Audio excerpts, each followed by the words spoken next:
Assalamualaikum warahmatullahi wabarakatuh, sahabatku, saudaraku. Semangat pagi, dan semangat pagi. Teruslah menginspirasi dan hiduplah dengan berkelimpahan nikmat ilahi. Iya, subscribe dulu sebelum Anda menontonnya. Oke?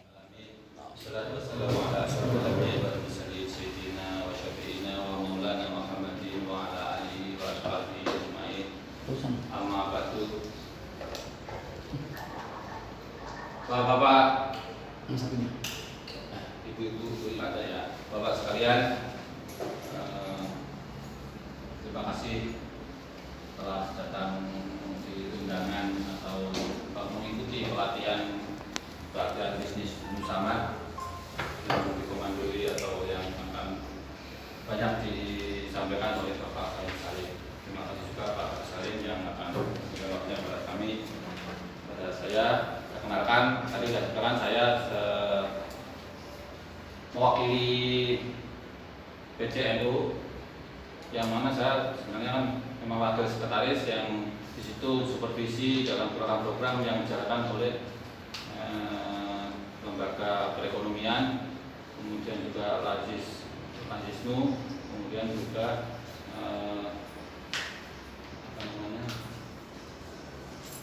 sama Banom juga di bawah atau dalam koordinasi di Wakil Sekretaris 1 Banom CP Ansor.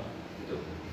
Bapak sekalian, saya ingin menyampaikan pengantar sebelum pelatihan di bisnis dari Bapak Salim, bagaimana memulai ataupun pandangan-pandangan kita dalam memulai perjalanan dari Nusamad itu ya. Berawal dari keprihatinan atau kita melihat NU terutama Jakarta Timur. Bapak sekarang agak besar dari Jakarta Timur ya. Kami dari pengurus cabang Nahdlatul Ulama Jakarta Timur. Saya juga belum lama masuk di kepengurusan NU. Dalam periode ini aja masuk. Yang sebelumnya saya hanya bergaul, juga mempelajari sama GG, sama pengurus-pengurus yang lain itu hanya akrab aja saya bergaul dengan beliau-beliau. Akhirnya tahun 2020 saya masuk dalam kepengurusan PCNU Jakarta Timur. Apa yang ingin saya sampaikan atau ingin ide atau saya lihat di masyarakat bahwa NU itu dalam organisasi kita mohon maaf, saya lihat secara formal kita sangat lemah karena ternyata kita nggak punya kantor aja, nggak punya sekretariat aja yang permanen lah, itu nggak punya, ataupun misalnya walaupun itu pun numpang. Saya pelajari bahwa itu harus memang tradisi NU seperti itu, suatu kelebihan dan kekurangannya. Kelebihan karena ternyata kekuatannya tidak bukan hanya di formal saja tapi di jemaahnya. Namun demikian, dalam pandangan saya di Jakarta kita sangat perlu untuk aktif ataupun dihidupkan kembali, organisasi itu menjadi organisasi yang benar-benar kita punya segalanya, aset punya, misalkan ada kantor, ada aset, ada keuangan yang siap untuk dipakai jika diperlukan. Tentu di situ dari mana itu? Selama ini dijalankan para pengurus mencari dana, kebanyakan kita program, proposal, selesai. Itu bahkan sering-sering dana yang kita dapat kurang. Bahkan akhirnya terakhir kita minta siapa yang sanggup untuk menutupin. Jadi nggak pernah ada pemasukan bekas yang bisa siap masuk rekening, siap untuk pada suatu waktu. Tentu pikiran saya harus ini gimana nih, harus biar NU punya kas. Saya lihat memang yang aktif ternyata juga kebanyakan, mohon maaf, banyak juga yang untuk keluarga atau dirinya sendiri juga nggak masih perlu masih perlu peningkatan ekonomi di pengurus maupun apalagi di jamaah secara keseluruhan. Tradisi seperti itu kan yang kita sulit untuk bagaimana menyamakan visi, menyamakan persepsi bahwa kita harus punya bisnis bersama, atau pengurus NU itu secara formal punya bisnis, bagaimana caranya. Itulah yang akan digagas oleh lembaga perekonomian yang diketuai oleh Pak Salim. Bagaimana kalau kita membuat bisnis bersama, jadi bisnis yang keuntungannya itu ya kembali kepada semua yang terlibat di situ. Dalam hal ini secara formal memang secara formal pengurus PCN itu Jawa Timur yang lebih dominan, gitu. Tapi sharingnya ke semua yang terlibat di situ. Mirip koperasi jadinya ya. Jadi semua yang terlibat dalam bisnis itu akan mendapatkan imbal balik yang sama, yang setara. Memang koperasi itu sendiri juga sama dengan perusahaan yang go public. Jadi sahamnya mayoritas yang menguasai siapa, yang otomatis yang memodali atau yang punya saham yang mayoritas yang berkuasa penuh, yang lain masyarakat terlibat masuk dalam pemilikan saham itu. Jadi koperasi seperti itu. Nah, dalam hal ini PT Nusamat ini 51% itu dikuasai oleh PJN Jakarta Timur. Jadi kita aman, bukan kepentingan siapa-siapa, ini memang benar-benar kepentingan bersama. Bagaimana maju bersama, mendapatkan ekonomi bersama melalui bisnis bersama yang kita mulai bersama-sama pula. Kita mulai dari awal, kita mulai dari enggak punya apa-apa, modal apa yang memang yang kita. Jadi kita ada beberapa yang ikut juga masuk atau investasi modal di, walaupun nilainya secara nominal.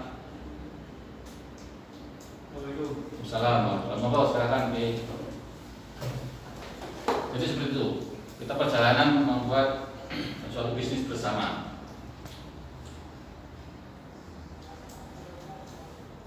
Bapak sekalian, kondisi kebersamaan itu dalam periode dalam zaman seperti sekarang itu sangat bernilai. Artinya apa? Kalau kita mengaku jamaah NU di Jakarta Timur, katakanlah Jakarta itu kalau pengakuan itu sekitar 40% atau 60% itu 40%. Tapi kalau itu hanya pengakuan dan tidak ada kebersamaan, nilainya sangat rendah. Jika kita mengaku 40% itu dan memang bersama-sama dan ada datanya, siapa mereka ada, bisa dihubungi, itu luar biasa, sangat luar biasa. Tidak ada yang menandingi, dah semuanya selesai. Karena semuanya terikat dalam satu yang mayoritas. Tidak ada suatu komunitas ataupun organisasi yang punya massa yang sebesar itu. Seandainya itu udah terkoneksi, datanya lengkap, itu udah luar biasa, sangat luar biasa. Ya memang itulah masyarakat Indonesia. Kalau di Jawa Timur, Jawa Tengah, mungkin itu udah apa namanya? Udah seperti itu. Walaupun strategi seperti ini masuk lagi. Ketika kita ngomong, contohnya kemarin itu ketika rencana tahun ini kan ada muktamar NU, itu digalakkan bahwa NU akan mandiri. Maka muktamar NU tidak akan proposal minta kepada donatur untuk pelaksanaan muktamar. Karena muktamar itu memerlukan biaya yang tidak kurang dari 50 miliar. Mulai tahun kemarin, awal tahun tahun kemarin ya mulai digalakan koin muktamar. Itu apa tujuannya? Untuk menggalang partisipasi masyarakat jamaah NU untuk mengadakan muktamar tahun ini yang sepertinya ditunda ya, rencana tahun ini. Bagaimana Jawa Timur responnya? Walaupun kebersamaan secara formal data-data, karena mereka sudah kompak, pengurus NU Jawa Tengah, Jawa Timur sudah mengkomunikasikan dengan jamaahnya, lapor ke PBNU. Jawa Timur siap 15 miliar, Jawa Tengah 10 miliar. Ketika saya ikut data waktu itu mendampingi mewakili PCNU, ditanya, waduh, saya ngomong lama dari mana ini? Karena saya nggak tahu jamaah, kita nggak bisa bertanya kepada jamaah, gimana ada partisipasi untuk muktamar? Nggak bisa jawab saya, karena di Jakarta sangat kompleks.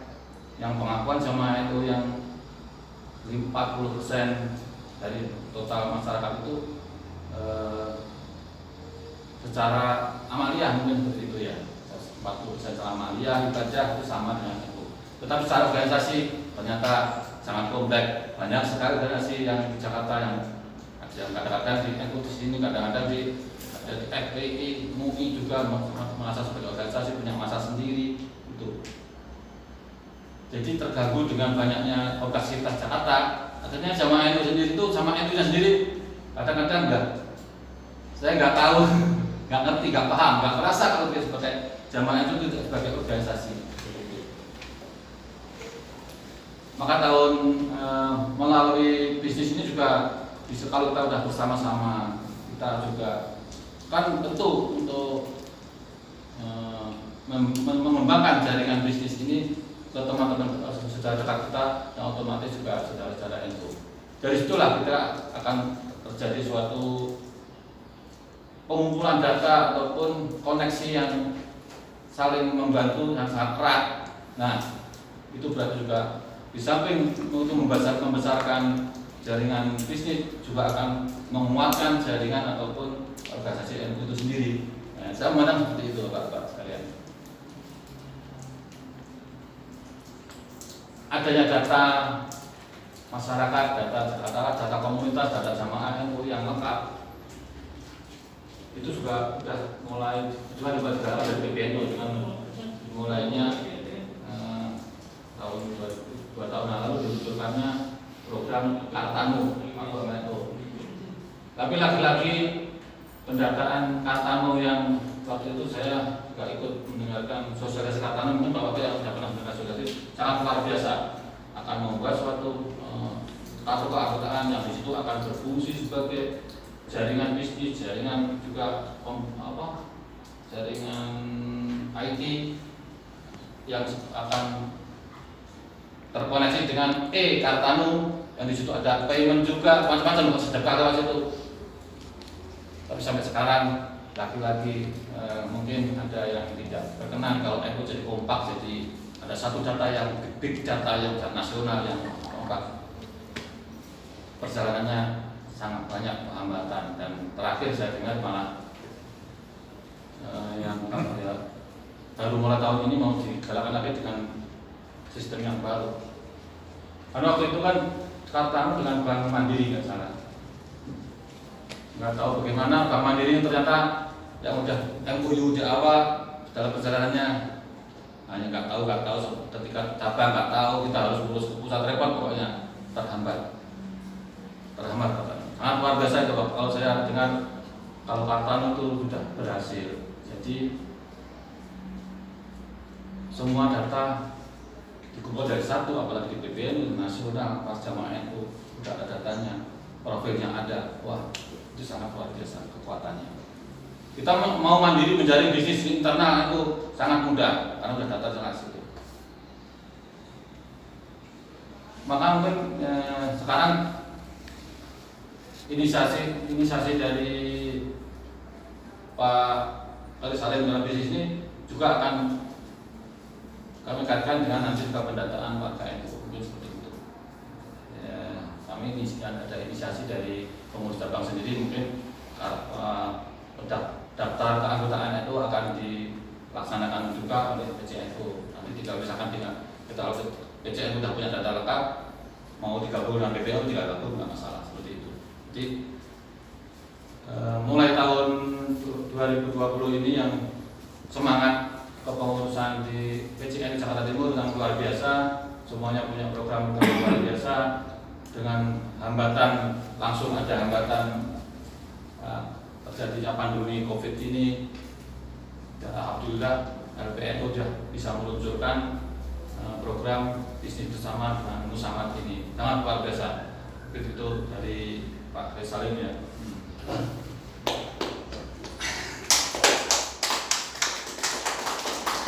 Seperti yang saya sampaikan tadi, bisnis ini bisnis bersama, tidak bisa jalan sendiri. Jadi harus kita dalam pelatihan ini akan mendapatkan siapa yang bisa atau mau bergerak bersama untuk membangun dan membesarkan bisnis yang kita rancang di Nusamat ini. Mungkin Bapak katakan sudah mendengar bahwa ini akan mirip dengan membuat jaringan. Semua bisnis akan membuat jaringan. Yang kita pastikan kita kan orang bagian besar juga yang banyak warga jemaah itu yang golongan menengah bawah, maka kita akan mulai dengan bisnis yang sudah pasti kita butuhkan, yaitu sembako. Mungkin begitu Pak Salim ya. Ke depan kalau kita bersama-sama akan lebih cepat jalan di sini. Kalau kita masih punya visi ke depan yang berbeda, juga harus dikembangkan lagi, kita perbanyak lagi siapa yang kita punya visi yang sama untuk ke depan bersama, seperti itu. Demikian mungkin komentar dari saya. Mungkin kita sebelum melanjutkan ke materi dari Pak Salim, saya ingin perkenalan aja dulu. Mungkin sambil kita jawab, kita perkenalan. Mungkin saya di awal ini sebelum lanjut secara materi, mungkin secara umum Pak Mustiko ya dari angkatan Bapak bergabung dengan bisnis bersama. Ini masnya masih muda nih, mas siapa? Saya Mas Fikri dari Cipinang Sumedang. Mas Fikri. Bapak? Saya Pak Muhammad Rodi dari Kelapa Dua Wetan sini Pak. Kelapa Dua Wetan itu Kampung Baru. Oh, saya aja. Kelapa Dua itu ingat saya Kelapa Dua Nggak Taufik. Iya. Bapak? Perkenalkan, saya Slamet Riyadi. Sekarang tinggal di Kramajati. Pak Slamet Riyadi, Kramajati. Aktivitas sehari-hari di bisnis umroh haji. Oh, bisnis umrohnya sudah ada. Harapan saya ketika ikut NU Nusamat ini, harapan saya nanti bisa lebih spesifik kita memenuhi kebutuhan layanan masyarakat, baik yang PNS, ASN maupun yang masyarakat biasa, untuk memenuhi kebutuhan pokok sembako, juga keperluan yang lain. Harapan lainnya ya kita berharap nanti masing-masing dari potensi ini memiliki kemampuan untuk lebih spesifik memenuhi kebutuhan mulai cuci, sabun cuci, wangi dan sebagainya yang dipenuhi sendiri oleh Nusamat sendiri. Sehingga ketergantungan kita dengan pihak-pihak, mohon maaf saya sebut produsen di luar itu bisa terkurangi gitu. Jadi Nusamat ini juga bisa menjadi inkubator ya untuk penanganan bisnis yang produktif dan dihadirkan pencerahan-pencerahan yang efektif dan dibutuhkan oleh masyarakat. Terima kasih. Nah, mantap Pak Alfandi. Udah pandangannya udah diberharap kita punya produk sendiri ya Pak ya. Produk Sendiri Pak, luar biasa. Memenuhi keperluan sendiri. Produk sendiri dari produksi internal gitu kan, luar biasa. Itu kalau kita sudah jaringan sudah terbentuk rapi, sangat mungkin itu dan harus segera seperti itu Pak Karet mungkin ya. Karena kan itu memang kalau sekarang kita ambil produk dari luar kan juga potensi keuntungan juga sangat terbatas. Kalau startup sendiri itu akan membantu tidak hanya kita memasarkan tapi juga akan dari produsennya sendiri itu orang kita sendiri berarti gitu luar biasa. Terima kasih Pak.